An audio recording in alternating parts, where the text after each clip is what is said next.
a few words of Torah before our shofar service.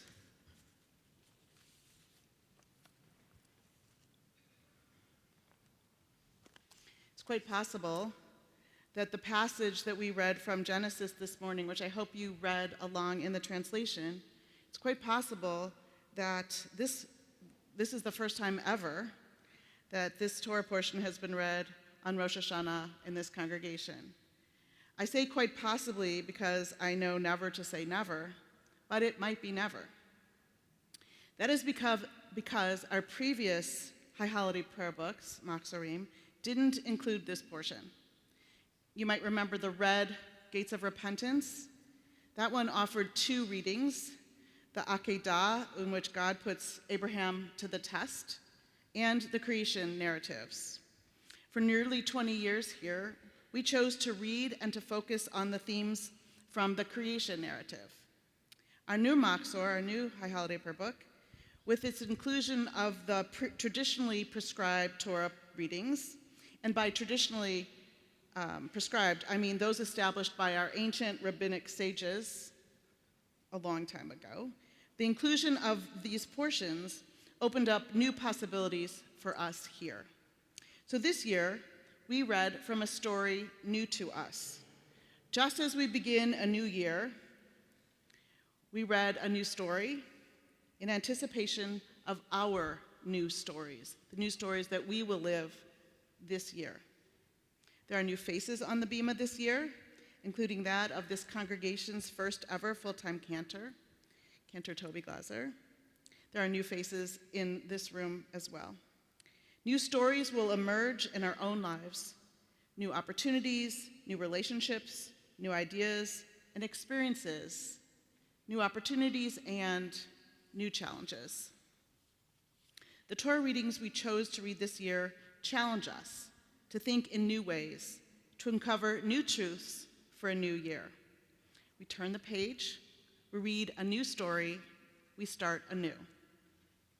Our rabbinic sages chose two challenging, uncomfortable, and opaque Torah portions to start off the new year. Genesis chapter 21, which we just read, in which Sarah casts Hagar and Ishmael out into the desert.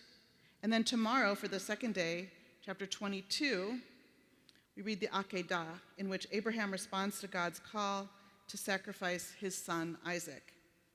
If you are wondering what in the world were those rabbis thinking by selecting these particular texts for the first days of the year, you're not alone. But we challenge ourselves to dig deeply into them and to discover new truths for our own lives. So let's start digging. Come back tomorrow to wrestle with the Akedah. Today we will focus on the Hagar and Ishmael story we just read. Hagar was a slave. Specifically, she was Sarah's slave. Her name directly translates, Hagar directly translates to the stranger. Hagar, the stranger. She's a victim, and she's vulnerable. She's a slave. While Hagar was useful to Sarah as a means to have a child, she remained in the camp. Once Sarah perceived Hagar as a threat, Sarah cast her out into the desert with her child and little more than a skin of water and some bread. When she fears Ishmael is near death, Hagar steps away from her child. She leaves him. That move is confusing, and we are momentarily filled with indignation. How could she do that? How could she leave her son's child, her son's side?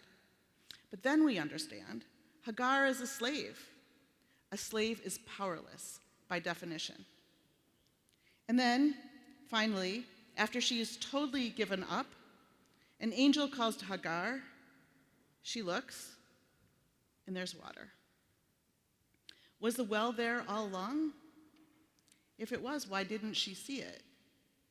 The first answer, the most obvious one, is that Hagar's inability to even imagine that she could do anything at all in the situation is because she was a slave. She saw herself as powerless because she had always been powerless. But I think Hagar has even more wisdom to teach us.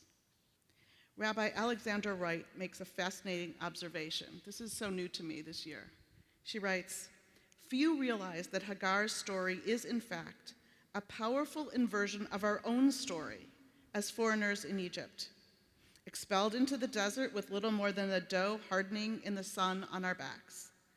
Suddenly, when we realize that Hagar is a symbol of our future oppression and victimization, we sit up and take note and become interested in her background and her story.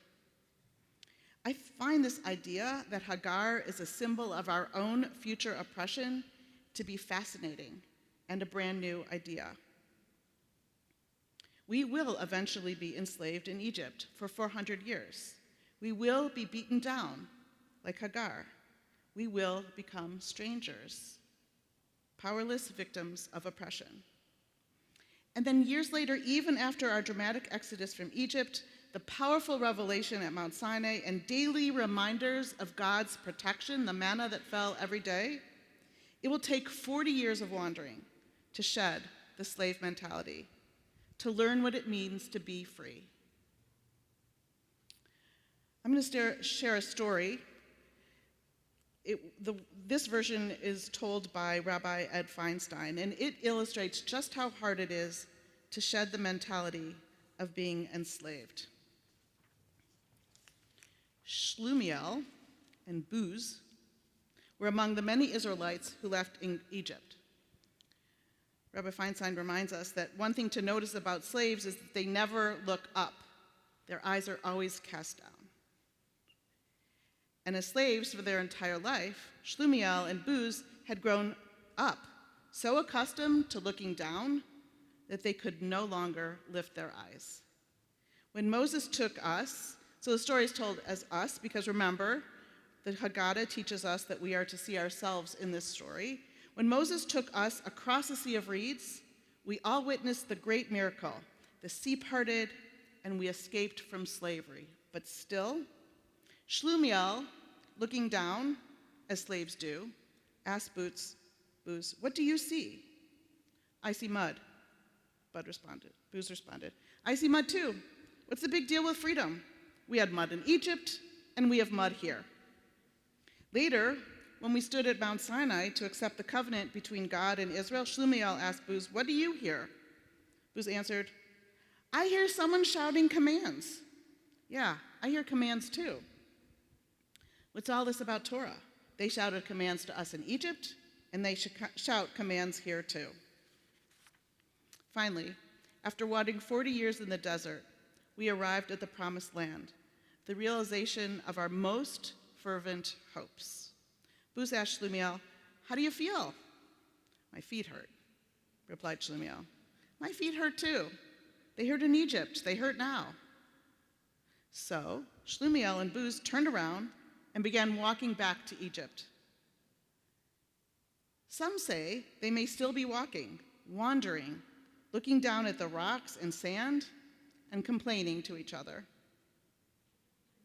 Others say they made it back to Egypt, back to slavery, back to the place they knew best.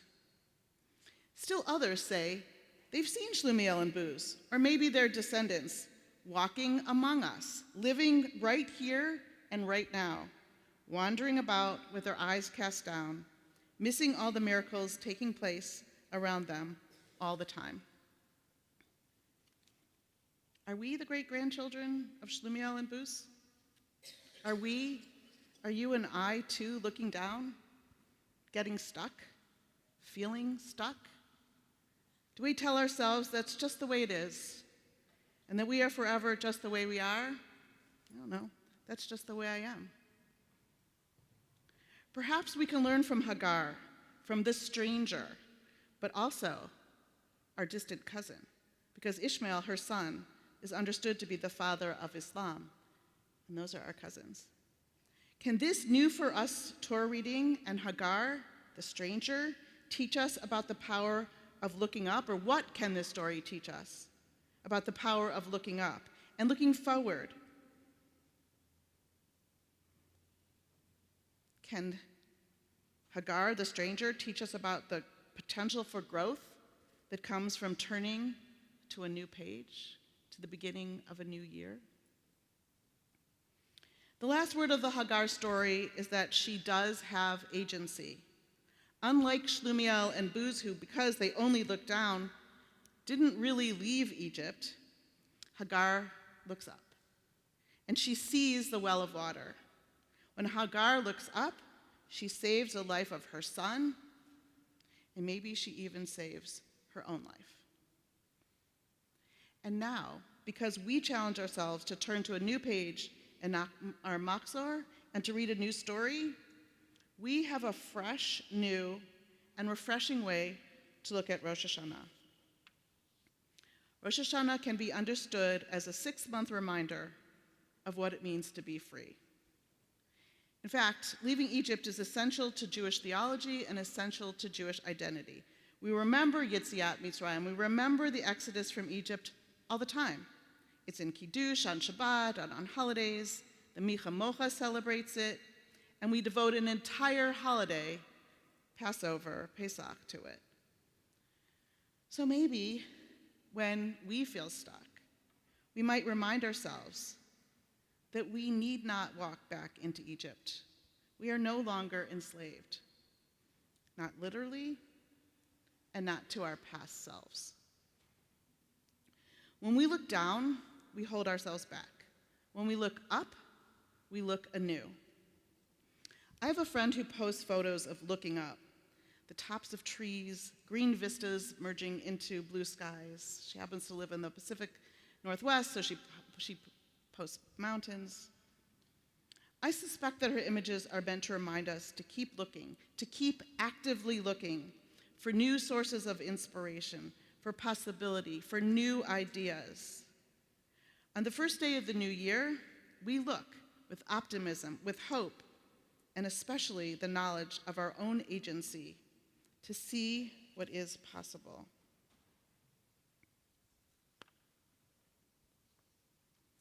And finally, Hagar and leaving Egypt and Rosh Hashanah remind us that you and I have agency. Rosh Hashanah reminds us that we need not be shackled to our past. We can grow and we can change. What will this fresh new page, this new story, what will this new year bring? Let's find out together. Shana Tova.